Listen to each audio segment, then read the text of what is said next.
Before we get into today's episode, a quick reminder that this series is a little bit different. These episodes were pulled directly from a course that I created called the Embodied Method. It was designed to be a paid program, which is why the structure is a little bit different than my usual episodes. I chose to open it up so the work is accessible to everyone. And if you're just jumping in, I recommend that you go back, you start from the beginning and move through it. Each piece builds on the last. Take what lands, move at your own pace, and let's get started.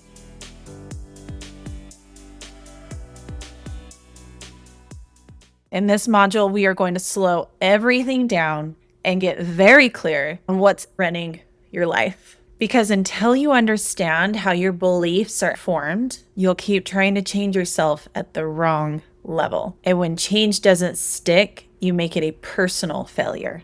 It's not. It's just a misunderstanding of how your brain works. Most people think that their conscious mind is making the decisions, what their intentions are, what they want for their life. But your conscious mind is more like the narrator than the driver. Your subconscious mind is running the show. Your subconscious controls your habits, emotional reactions, automatic responses, your patterns in money, love, health, and success. It's fast, it's efficient, and it is designed for survival. Where your conscious mind can imagine change, the subconscious decides if it's allowed. That's why you can really want something but still resist it. Now let's go back to your beliefs and understand how they were formed. As a child, especially between the ages of birth and age 7, your brain spent most of its time in a low brainwave state. These are the same brainwave states that are associated with hypnosis. During this phase, you were not evaluating information. You were not questioning meaning. You were not choosing beliefs. You were absorbing your environment through the lens of a child. What was modeled became normal. What was repeated became true. And what was emotionally charged became important. I want to help you understand that your beliefs are not just thoughts. They are predictions. This is important because beliefs are not just something that you can simply change. They are neurological predictions that your brain uses to keep you safe. Once a belief is formed, your brain treats it like fact. And then it does 3 things automatically. It looks for evidence to confirm it. It filters out any evidence that contradicts it, and it builds behaviors around it. This is efficiency. Your brain wants to conserve energy, not expand potential. Over time, what is repeated creates neural pathways in the mind. And you might have heard the phrase neurons that fire together, wire together. That is how beliefs are formed. Those pathways become highways in your brain, and your brain loves highways because highways are efficient. They use less energy. They're more predictable, even if they lead to stress, even if they lead to scarcity, even if they lead to unhealthy relationships. Your brain would rather be right and predictable than free. Now, here's something I really want you to understand. Your beliefs create thoughts. Your thoughts generate emotions. Your emotions drive your behavior, and your behavior produces results. So when people say, I know what to do, I just can't seem to do it, what they're really saying is my behavior is not in alignment with my beliefs. Behavior always follows beliefs. And it's not because you lack discipline. It's not because you're lazy. It's because your brain prioritizes consistency and predictability over change. Going back to that highway that's created with our belief system. When you're trying to change something in your life, you're asking your brain to use a different road. And at first, that road is bumpy. It feels uncomfortable. It's unfamiliar. It's inefficient. And your brain hates inefficiency. So it pulls you back. Not because that old belief is true, but it's familiar. And this is where most people give up. They interpret that discomfort of using the bumpy road as failure. You're feeling uncomfortable because there is a programmed internal response that sabotages change. It's a critical biological layer in your system. When your brain perceives threat or something unfamiliar, real or imagined, it doesn't ask, is this good for me long term? It asks one question.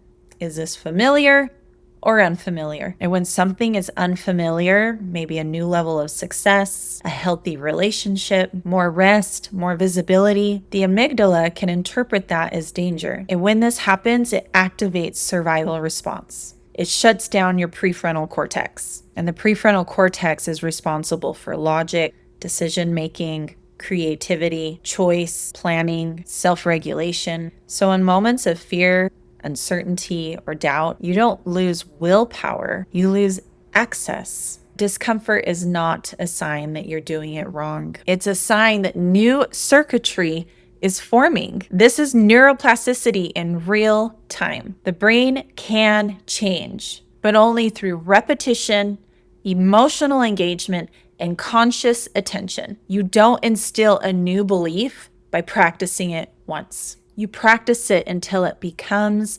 familiar. When you introduce a new belief or take action with something that's not aligned with your current identity, your brain does not experience this as neutral. It experiences it as uncertain. And uncertainty is one of your brain's least favorite states. Your brain is a prediction machine. Its job is to anticipate what comes next to keep you alive. So when you step into something unfamiliar, like a new habit, a new level of responsibility, a new way of showing up, your brain cannot accurately predict the outcome. And when prediction drops, threat spikes. Your brain will have an immediate response to unfamiliarity. Let's walk through a few examples. Say you're trying to train your brain with a new belief. Things like, I move my body daily. I manage money with ease. It's safe to be seen. Your brain is going to scan for reference. Have we done this before? Do we know how this ends? If no strong memory is found, that pathway is either weak or non-existent. And the amygdala flags for uncertainty, not because the action is dangerous. It is just unknown and unfamiliar. So the body is going to activate protection. You'll experience either subtle or intense stress responses. This is not sabotage. This is just your mind saying, we don't have enough data. So the mind is going to try to pull you back. And it does this through your body as well as through your emotions. You'll start experiencing mental pullbacks. Things like sudden doubt.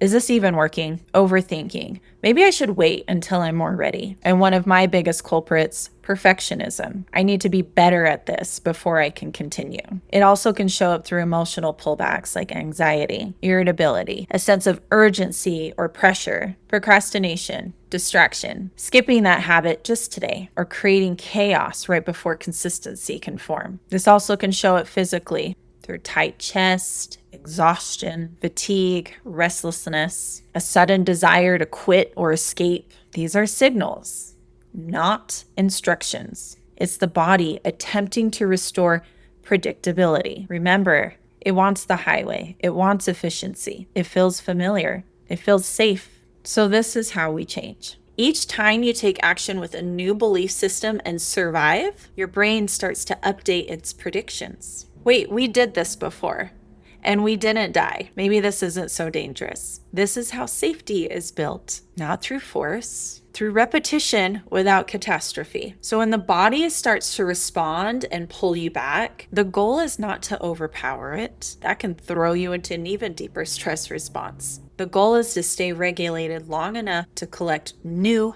evidence. It's time to reframe the narrative that you lack discipline, or you're lazy, or you don't complete things, or you're unorganized, or all of those other self-limiting beliefs that were programmed in you. When you want to change, discomfort is not a sign to stop. It is a signal that your brain is updating, and your body isn't trying to sabotage you. It's trying to protect you with old data. You are not breaking yourself. You are teaching your system something new. And the only thing it needs to learn is, I can do this. I am safe. That's how that highway loses power, and how the dirt road becomes the new normal. And that's embodiment. So instead of asking, what is wrong with me? Ask, what is this belief trying to protect me from? Instead of forcing behavior, build evidence for a new identity. One rep, one choice. That's how reality rewires. You are not broken. Your brain has been doing exactly what it was designed to do. Now we teach it something new.